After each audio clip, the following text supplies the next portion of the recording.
One thing the front office needs to learn, and I don't think they ever will learn this, but they need to learn this.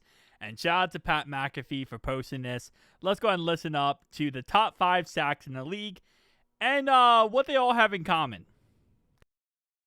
Top 5 sacks in the league. You got Benito on that Denver Broncos defense that made the Jets look horrendous in London.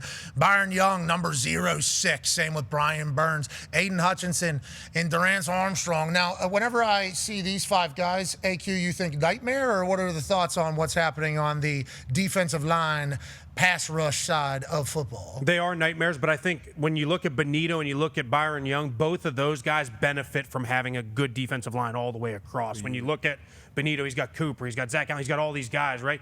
Byron Young has Fisk, he's got Verse. I mean, they got players everywhere. Obviously, Brian Burns got Dexter Lawrence, he's got Abdul Cart, right? Like, all these guys are benefiting from the entire group. They're just the ones making the plays. Okay, now let's talk about more on the defense. So, again, front office. What did Pat McAfee just say? He says all of them are monsters, right? All of them are amazing, but they all benefit from having other guys on the defensive line who are absolute animals. And yeah, you have Abdul Carter with Brian Burns. You have Sexy Dexy. I mean, listen, these guys, a lot of times what happens is they're able to be monsters and amazing and playmakers because the double teams get other guys. So, for example, when you play the Giants, you got Brian Burns, you got Abdul Carter, you got Sexy Dexy. You're going to have to double team Sexy Dexy. You're going to have to double team Abdul Carter. That leaves a 1-on-1 now with Brian Burns because you only have 5 linemen. So when you have 3 great players on the defensive line, you can only double team so many guys before you allow someone to get through and get to your quarterback because they end up on a 1-on-1 assignment. Same thing with the Broncos, same thing with the Byron Young with the Rams, same thing with Hutch in Detroit. Like, we do always talk about the offensive line and how we have to fix the offensive line, right? And we have to go out there and we have to, go get somebody or develop somebody, right?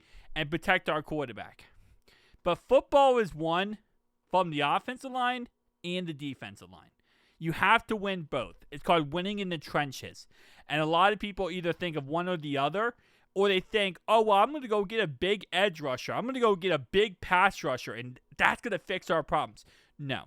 What you need is a guy like Cam Haywood, who's going to take those double teams in, right? And it's going to allow the 1-on-1 for a TJ Watt on the outside.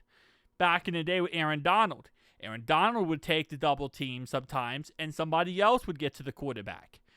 You need that kind of unit, or else a team's going to go into a game, and they're going to focus on the Trey Hendrickson and try to shut him out the whole entire game. And they're going to focus their guys to that exact purpose. Every defensive line, it seems like, except for ours, has that set, right? Myles Garrett, who's his set? You got Mason Graham. Can't think off the top of my head, but you have a couple other guys there. Jim Schwartz is doing great over there. Again, TJ Watt. We mentioned Cam Haywood. Keanu Benton. He's another guy who could take up some double teams. And Abdul Carter with the Giants. Rams. Actually, let's go ahead and pull up. We're going to pull up the depth charts real fast. We'll pull up the depth charts of these teams, and we're going to kind of go through. So for us, yes, Shamar Stewart hopefully ends up being that guy. We have to wait and see if he ends up being that guy. Obviously, he's going to play tonight. Has been, dealing with injuries. But outside of him, Myles Murphy's not that guy. Myles Murphy not that guy. We don't really have a D tackle who's that guy, right? So it makes it a lot more difficult for Trey Hendrickson going 1-on-1 here. So Braden Fiskey, he was a second-round pick in 2024. Actually kind of wanted the Bengals to take him at one point, but he doesn't look like he's doing that. He's not that sexy. So for their side, I'm pulling up the Rams here. I guess they don't really have the, when I say they don't have the household name, right? But they have a couple guys who are good, underrated type of guys. So maybe the Rams are a bad example. what do the Brownies have? Because I know the Brownies do have a couple guys and have over the years. They got Mason Graham. They got Myles Garrett. They got Malik Collins. Alex Wright. He's actually really underrated. Criminally underrated, it feels like. Then they got Shelby Harris. They got Diabetes.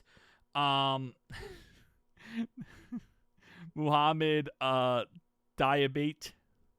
I'm still calling him Diabetes. I've been calling him Diabetes since he's joined the league like 10 years ago. I've been calling him that. Mike Hall, who hasn't blossomed to what they want to, but definitely has still looked really good. We talked about the New York Giants here. Let's go ahead and bring it up again. They got Sexy Dexy. They got Roy Robinson Harris. They got Brian Burns, we talked about before. Like, again, they got Abdul Carter as well, where is Abdul Carter? Am I just... Oh, he's over here, okay. Abdul Carter, they got Kayvon Thibodeau. I forgot about him. The Steelers, they got Derek Harmon, who we should have had. Keanu Benton, Cam Hayward. You know, again, like I said, just going through these teams. Rams look like maybe not the best example of all time. Because, I don't really know the Rams roster as much, but I don't see anyone there that's, like, you know, really that crazy. But, like, DJ Reader, they got him over there in Detroit. Now, he's not really a pass rusher as much. He's more of a run stuffer. But he can be a pass rusher as well. They drafted in the first round here Tyleek Williams. He's been looking pretty good. Tyler Lacey. So, again, like I said, the point is, you need to get your edge rusher some help. You need to get more than one guy on the defensive line that's good. And you need to build the defensive line and the offensive line. You build the offensive line, you're going to be able to run the ball, you're going to be able to pass the ball. You build the defensive line, you're going to be able to cover. Because what's going to happen is you're going to get to the quarterback. And when you get to the quarterback, your cornerbacks and safeties don't have to cover as long. They don't have to be as good. It just, I don't know. It's frustrating, man. It's frustrating. It is what it is at the end of the day. One day at a time, man. Today, I'll be live tonight for this game, so make sure you stop by and check it out. Before I end off this video, though, that's not what I wanted. That is also Josh Allen, which is not what I wanted. That's Josh Allen again, and this is what I wanted. All right, so shout out to the members of the channel. We got 12 total members on this channel. You're added to every single description. You have custom emotes you can use during live streams, and you can use in the comment section. If you'd like to join today, down below in the little where it says First Stop Bengals, click on join, become a member today. Thank you guys for watching. See you guys in the next one. Peace out.